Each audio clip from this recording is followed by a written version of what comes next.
पहला कुरिन्थियों 13वां बाब उसकी 4थी और 5वीं और 6ठी आयत कलाम मुक़द्दस में से हम तिलावत करेंगे। पहला कुरिन्थियों 13वां बाब उसकी 4थी, 5वीं और 6ठी आयत कलाम मुक़द्दस में से हम तिलावत करेंगे। जिस किसी को यह हवाला मिला है ज़रूर पढ़ने में रहनुमाई करिए।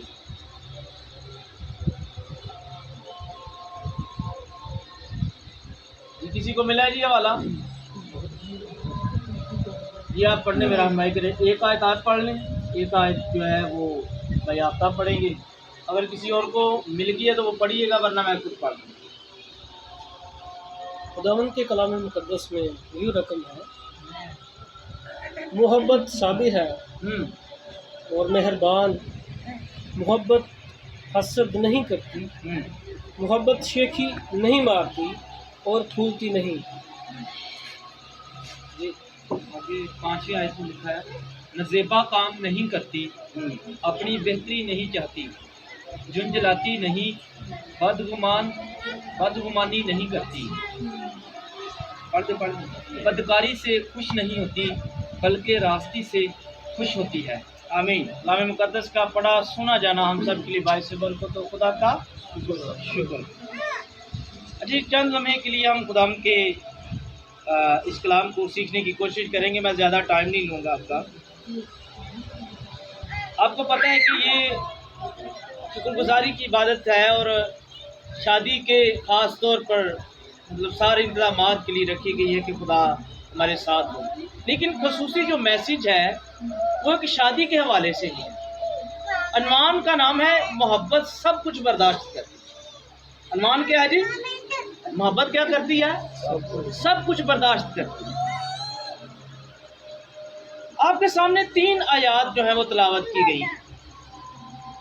मैं इनकी डिटेल में नहीं जाना चाहूँगा, लेकिन यहाँ पर जो काम लिखे हुए हैं मोहब्बत के हवाले से कि वो क्या क्या नहीं करती। नज़ेबा काम नहीं करती, शेखी नहीं मारती, झुंझलाती नहीं है, बदकारी से खुश नहीं होती, ठीक है जी, बदगुमानी नहीं करती, ये साबर है, ये मेहरबान है, ये हसद नहीं करती।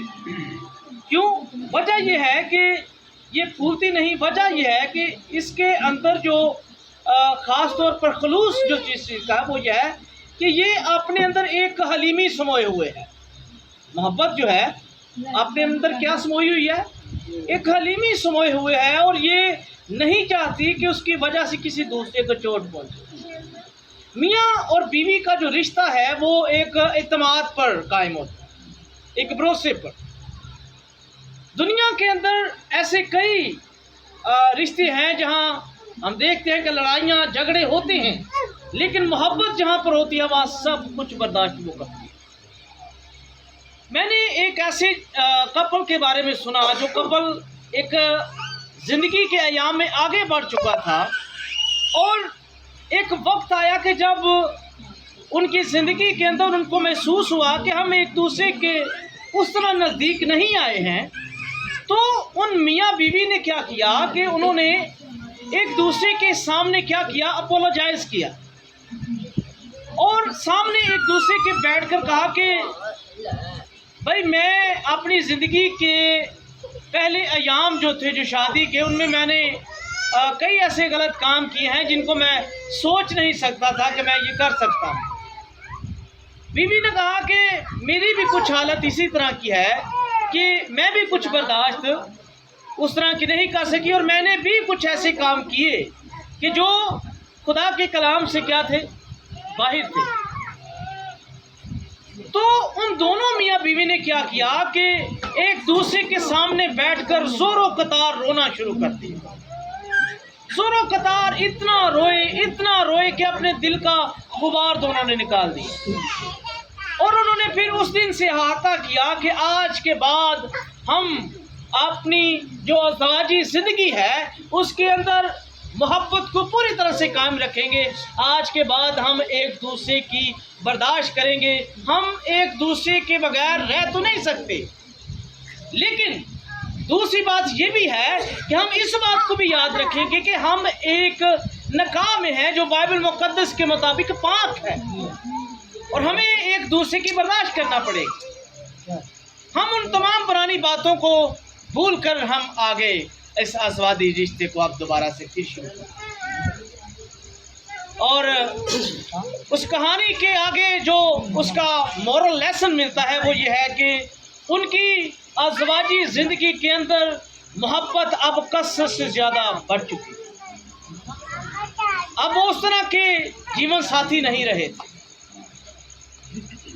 वो के मियाँ बीवी के अंदर लड़ाई झगड़े तकरार होती है, लेकिन जब तक आप बर्दाश्त नहीं करेंगे आप एक दूसरे की सहन नहीं कर सकते। आप उस गाड़ी को नहीं चला सकते जिस गाड़ी को रिश्ते और मोहब्बत की गाड़ी कहते हैं, या मियाँ और बीवी के रिश्ते की गाड़ी कहते हैं, उसे हम चला नहीं सकते। इसमें सब कुछ बर्दाश्त करना पड़ता है।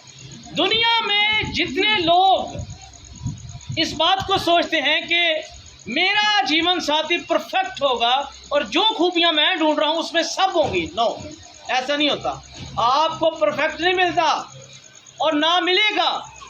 आपको हर एक इंसान को, अगर मर्द है अगर उसे बीवी मिलेगी और अगर बीवी है उसे मर्द मिलेगा, तो उसे उसकी खामियों और उसकी खूबियों के साथ उसे बर्दाश्त करना पड़ेगा। मेरी बात समझ आ रही है जी? और इस बात का ज़हन में नहीं रखना कि ना मेरा खामंद जो है वो मुझसे बड़ी मोहब्बत करता है, वो जनाब किसी और औरत की तरफ देखता तक नहीं है, इतनी मुझसे वो मोहब्बत करता है। यहाँ क्या लिखा है कि मोहब्बत शेखी नहीं मारती, झुंझलाती नहीं है, वो हसद नहीं करती। बात जनानियां जनाब उस टाइम पता की कर दियाँ, ये क्यों वजह की उधर क्यों वेख्या मैं घट हाँ, मैं कपड़े नहीं पाए, मैं जुत्ती नहीं पाई, मैं वाल डाई नहीं कीते है। क्यों भाई, ये किधर की बात है? इंसान को आंखें लगी हुई हैं, उसका मतलब ये नहीं कि उसका ज़हन गलत है। ज़्यादातर वो लोग जो बहुत ज़्यादा बिगड़े होते हैं शादी से पहले, जैसे ही शादी होती है उनकी जितनी भी आदत है वो बिल्कुल ख़त्म हो जाती है। वो उसी तरह का इंसान बन जाता है जिस तरह का एक खुदा के कलाम के मुताबिक होना चाहिए, और मेरे ख्याल के मुताबिक ऐसा होना भी चाहिए, ऐसा होना भी चाहिए। एक इंग्लिश में फिक्रा है, don't open your love everyone, don't open your love everyone, हर एक के सामने अपने प्यार को खोल के ना रखो, अपनी मोहब्बत को खोल के ना रखो। ये बात खुली इसलिए बता रहा हूँ कि पता होना चाहिए। अक्सर बात बीवियां जिमें अपने बंदियां नू आवाज़ देंदियां हैगियां, जान, मिठा, इस तरह के काफ़ी अल्फाज यूज़ किए जाते हैं। ऐसे अल्फाज कतन आपको यूज़ नहीं करने चाहिए। अपनी मोहब्बत का दिखावा लोगों के सामने ना कीजिए। आपके दिल के अंदर जो मोहब्बत है वो खुदा की तरफ से है, और ऐसे अल्फाज यूज़ करके लोगों के सामने इस प्यार को ना जाहिर करवाएं कि जनाब मैं बड़ी मोहब्बत करता। आपको लोग जब देखेंगे वो कहेंगे पता नहीं ये ज़ाहरी है या दिखावा है। तो इससे पहले कि कोई दिखावा कहे या कोई ज़ाहरी कहे, आप इस तरह के अल्फाज ही यूज़ मत करें। मोहब्बत सब कुछ बर्दाश्त करें। आपकी मोहब्बत आपकी अपनी हद तक होनी चाहिए। मेरी बात समझ आ रही है? ज़ाहिर बात है ये मैसेज इसलिए था क्योंकि भाई हरून इधर नहीं है, लेकिन हम जो यहाँ पर बैठे हैं हम सब किसी ना किसी वक्त में जब उसके पास जब वो आएगा, बैठेंगे, बातचीत करेंगे, तो हम इस मैसेज को उसके साथ शेयर कर सकते हैं। आमीन। अच्छा, बल्कि रास्ते से खुश होती है, बदकारी से खुश नहीं होती, बल्कि रास्ते से खुश होती। हमारे जितने भी बुरे काम हैं जो हमारे अंदर हैं, मोहब्बत उनसे कभी खुश नहीं होती। ना जीवन साथी उससे खुश होता है, ना घराना खुश होता है, ना खानदान खुश होता है। मोहब्बत हमेशा अगर खुश हुई है तो वो रास्ते से खुश हुई, सच्चाई से खुश हुई। और सच्चाई ही हमेशा इंसान को आज़ाद करती है। और जिस इंसान के अंदर सच्चाई नहीं है उसके अंदर मोहब्बत भी नहीं है, ये याद रखिएगा। क्योंकि मोहब्बत, मैंने पहले अल्फाज क्या यूज़ किए थे कि मोहब्बत जो है वो इसलिए शेखी नहीं मारती, अगर एक ओरिजिनल इंसान के अंदर हो वो इसलिए शेखी नहीं मारती क्योंकि वो अलीम है, वो ज़ाहिर नहीं करना चाहता, वो बताना नहीं चाहता कि मैं कितना प्यार करता हूँ अपने बाप से, अपनी माँ से, अपनी बीवी से, अपने ख़ानदान से।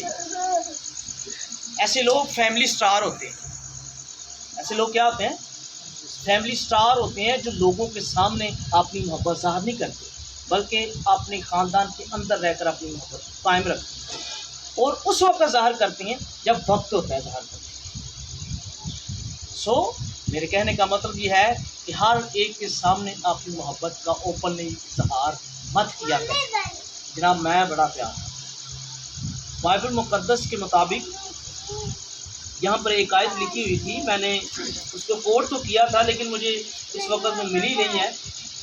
उस आयत के अंदर लिखा हुआ है कि जितनी मोहब्बत तू अपनी बीवी से करता है, यहाँ पर लिखा हुआ है, यहाँ पर मुझे मिल नहीं रही, जितनी मोहब्बत तू अपनी बीवी से करता है ना, उसी मोहब्बत को या उसी जी जान के साथ तू अपने खुदा से मोहब्बत रख।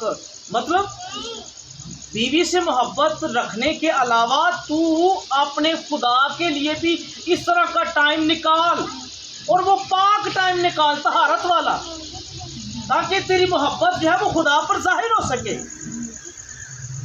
जितनी मोहब्बत वो अपने खुदा से करता है, अपनी बीवी से करता है, उतनी ही खुदा के साथ भी हो, और इस तरह की हो कि पता चले कि ये पकीज़ा मोहब्बत है।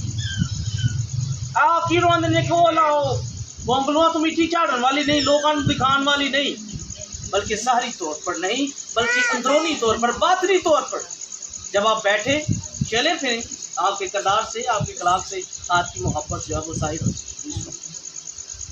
मोहब्बत शेखी नहीं मारती, वो झुंझलाती नहीं है, साबिर है, हसद नहीं करती, फूलती नहीं, नाज़ेबा काम नहीं करती है, अपनी बेहतरी नहीं चाहती, बदगुमानी नहीं करती, बदगारी से खुश नहीं होती बल्कि रास्ते से खुश होती। मेरे और आज आपके लिए जो ख़ास तौर पर कलाम है वो क्या है कि मोहब्बत सब कुछ बर्दाश्त करती है। हमने किसी दूसरे के ऊपर, या हम जो यहाँ बीवी हैं या इसके अलावा भी जो ख़ानदान के अंदर मेंबर्स हैं, हमने ज़ाहिरी तौर पर लोगों को नहीं दिखाना, अंदरूनी तौर शेखी नहीं मारनी, और फिर हसद भी नहीं होना चाहिए, फूलना भी नहीं है। कई टेढ़े के दास से खोलते नो, आपके अंदर ये चीज़ें नहीं है। कलाम आपको फूलना नहीं सिखाता, कलाम आपको हलीम होना सिखाता है। मनु कहे बंदे ने आखिड़ा हासे वाली गल है, वो ग्रेजुएशन सी तो मैं पेंट कोट पाया तो चलो सोना तो मैं भी रखना सा पिया, और मनु बंदे किने आखिड़ा कि पास साहब को थोड़ा जिहा लगता पे हाइट ध्याड़ी नीवी नहीं, और मैं क्या भरावा लगता है तेनों हालत, मैं अड्डी वाले सगों बूट भी पाए ने थले, मैं अड्डी वाले बूट भी सगों मैं थले पाए ने। मैनू कहता नहीं तुहाडा ना थोड़ा जिहा कद थोड़ा छोटा लगता है। मैं वो आखना मैं गल है कि सदा नीवियां रुखा की लगते फल लग, उन्होंने अगों गाली ना, उन्होंने अगों गल ही ना आई, मैं सदा नीवियां रुखा फल लगते। मैं क्या मैं अपने आप को इजहार नहीं करना कि मैं जनाब बड़ा उच्चा है, मैं जिन्ना मैनू खुदा ने बनाया मैं आमीन आमीन। तो हमारे अंदर भी इस तरह की हलीमी होनी चाहिए। अगर मेरे अंदर मोहब्बत ना होती तो मैं उसे कोई कड़वा जवाब देता, मैं उसे क्या देता, कोई कड़वा जवाब देता। आपकी हलीमी आपको ज़हर करवाती है, आपकी मोहब्बत आपको ज़हर करवाती है कि आप किस तरह के इंसान। आप भूलते नहीं हैं, आप हसद नहीं करते, आप जलते नहीं हैं, आप लोगों के सामने ज़हर नहीं करवाते। एक और बात करके मैं इसे क्लोज करूँगा। सेमिनरी में मैं वॉक कर रहा था, हम दो दोस्त बैठे हुए थे, लॉन में हम वॉक कर रहे थे। तो जो बरांडा होता है ना सेमिनरी का, जो हॉल होता है, उसमें हम खड़े थे। नीचे लॉन में से एक लड़की गुजरी, और मैंने वहाँ से थूका और उसके ऊपर से गुजर गया। उसने मुझे 3-4 बातें सुनाकर तो वो चली गई। है मेरी जूनियर थी, मैं सीनियर था। उसने मुझे काफ़ी ज़्यादा बातें सुनाई और चली गई। उसने कहा कि अगर मेरे ऊपर गिरता तो मैं आपको बताती कि मैं क्या कर सकती। मैंने कहा बाजी मेहरबानी, माजरत, आपने बर्दाश्त किया, मैं आइंदा नहीं करूँगा, मैं एहतियात करूँ। काफ़ी ज़्यादा बातें सुना के वो चली गई। मैंने उससे कुछ नहीं बोला। 3-4 दिन के बाद मैं अपनी असाइनमेंट लिख रहा था चैपल में। तो चैपल में असाइनमेंट लिखने के दौरान वो मेरी तरफ देखती रही और 15-20 मिनट के बाद चैपल में मेरे पास आई, कहने लगी कि भैया मैं रात को प्रे कर रही थी और खुदा ने मुझे कहा है कि आपने जो भाई के साथ गुफ्तगू की है, बड़ी कड़वी तरह की गुफ्तगू है, आप जाके उससे माफ़ी मांगे। मैंने कहा अब आप क्या करने आए? कहती कि मैं माजरत करने आई हूँ और मैं चाहती हूँ कि आप मुझे इस ख़ता के लिए, इस गलती के लिए माफ़ कर दें। मैंने कहा बाजी आपको रियलाइज़ हो गया, आपको पछतावा हो गया? कहती हाँ हो गया। तो मैंने कहा ठीक है मेरी बहन आप जाएँ, खुदावंद आपको कामयाब करे। मैंने कहा आइंदा आप किसी के साथ भी ऐसा मत करिएगा, क्योंकि अगर मैंने इस तरह से आपके साथ कोई बात नहीं की, हो सकता है कि अगला बंदा अगर किसी के साथ आप बदतमीजी करें तो मेरे जैसा ना मिले। तो आइंदा आप किसी के साथ मत करिए। वो जाके दोबारा फिर अपने डेस्क पर बैठ गई। 15-20 मिनट बाद फिर उठ के आ गई। कहती है कि भाई मुझे सब्र नहीं हो रहा, मुझे ऐसा लग ही नहीं रहा कि आपने मुझे दिल से माफ़ कर दिया। मैंने कहा मेरी बहन आप चैपल में बैठे, जो बात आपने कही है उस पर इत्मीनान रखो, और अगर आपने मुझसे ये बात आकर कही है ना कि भाई मैं शर्मिंदा हूँ, तो मैंने कहा आपको इस बात का पछतावा है तो समझ माफ़ी होगी, और वैसे भी मैंने कहा माफ़ करने वाला मैं हूँ, वो ऊपर बैठा। आमीन। खुदावंद मुझे और आपको इस कलाम के वसीला से बरकत। आमीन।